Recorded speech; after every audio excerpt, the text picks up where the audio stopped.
Perhatian juga diberikan untuk mengukuhkan pembangunan perniagaan dan perkhidmatan mengikut hierarki dan fungsi yang ditetapkan melalui pembangunan semula kawasan perniagaan usang serta penyediaan ruang lantai perniagaan baru.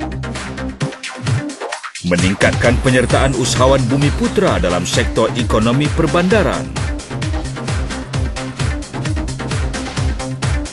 Mengoptimumkan penggunaan tanah dan memperkemaskan struktur guna tanah dengan membangunkan semula kawasan yang terbiar dan usang dengan guna tanah yang lebih ekonomik serta cadangan pengezonan semula kediaman kepada perniagaan dalam kawasan pusat bandar.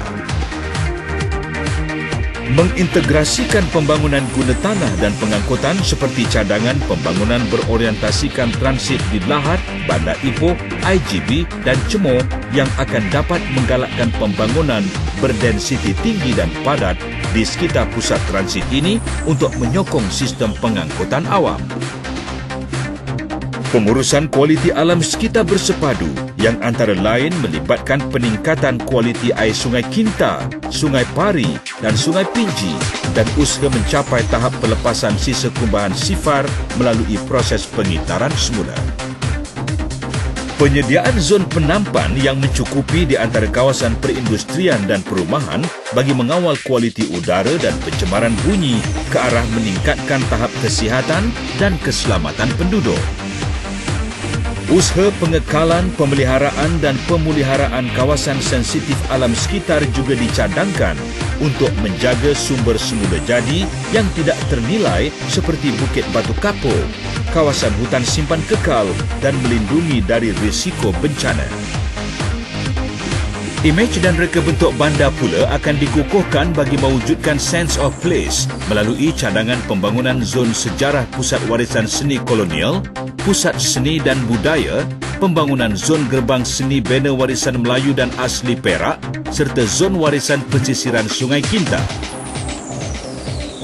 Strategi pembangunan perindustrian melalui galakan pelaburan dalam sektor perindustrian melalui cadangan penyediaan kawasan perindustrian yang mencukupi mengikut kluster akan dapat mewujudkan pengkhususan aktiviti perindustrian serta menjadikan kawasan perindustrian ini lebih berdaya maju. Selain itu, pembangunan destinasi dan produk pelancongan yang pelbagai dan juga berkualiti, berdaya maju dan berdaya saing mampu menarik lebih ramai pelancong ke Ipoh. Malahan, peningkatan produk pelancongan berasaskan makanan yang terkenal. Pembangunan Bandaraya Ipoh berteraskan ICT ke arah mencapai K-State juga turut diutamakan melalui pelaksanaan projek Wireless City, pusat internet komuniti dan juga pembangunan modal insan. Pembangunan desa tidak dilupakan dengan cadangan menaik taraf kemudahan infrastruktur dan peningkatan ekonomi penduduk desa melalui sektor pelancongan dan industri kecil sederhana IKS.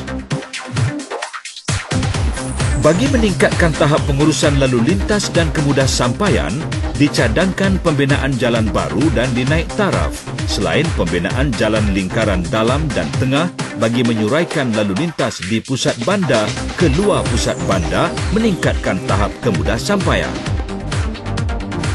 Tahap pengangkutan awam dan pengurusan permintaan pula dipertingkatkan, antara lain melalui cadangan kemudahan pengangkutan rel berkembar KTMB. Cadangan laluan transit aliran ringan LRT bagi menghubungkan Meru Raya, Stesen 18, Sempang Pulai, Tanjung Rambutan dan Menggelembu di samping terminal pengangkutan awam bersepadu di pusat Bandar Ipoh. Untuk mendukung teras komuniti sejahtera, dirancangkan pembangunan perumahan yang mencukupi, berkualiti dan mampu milik untuk memenuhi keperluan pelbagai golongan penduduk. Cadangan pembangunan kawasan perumahan baru akan dapat menyediakan perumahan mampu milik yang mencukupi. Menyediakan institusi dan kemudahan masyarakat yang diintegrasi dengan pembangunan perumahan. Cadangan penyediaan 10 buah sekolah bersepadu serta pembangunan institusi pendidikan ICT di Meru Raya akan dapat menjadikan Ipoh sebagai hub pendidikan IT wilayah utara. Selain itu, pembangunan kemudahan keselamatan dan kesihatan turut diberi perhatian seiring dengan pembangunan Bandar Raya Ipoh. Cadangan menaik taraf pembangunan rekreasi dan lanskap untuk semua lapisan masyarakat seperti cadangan pengindahan Sungai Kinta dan pengekalan gua-gua Batu Kapur.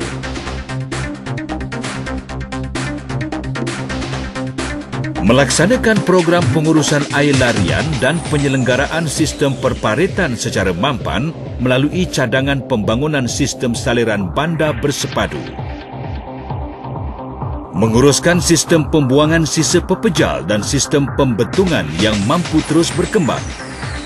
Untuk memastikan semua strategi dan cadangan pembangunan yang terkandung dalam rancangan tempatan Ipoh 2020 ini boleh dilaksanakan dalam perspektif urus tadbir yang baik, beberapa langkah perlu dilaksanakan, iaitu mewartakan rancangan tempatan ini, melaksanakan projek-projek yang dikenal pasti mengikut fasa, menyediakan peruntukan pembangunan yang mencukupi, mengukuhkan jentera pengurusan dan pelaksanaan, mengamalkan tadbir urus yang baik, penglibatan agensi-agensi kerajaan dan orang awam, dan pemantauan pelaksanaan rancangan tempatan secara berkala.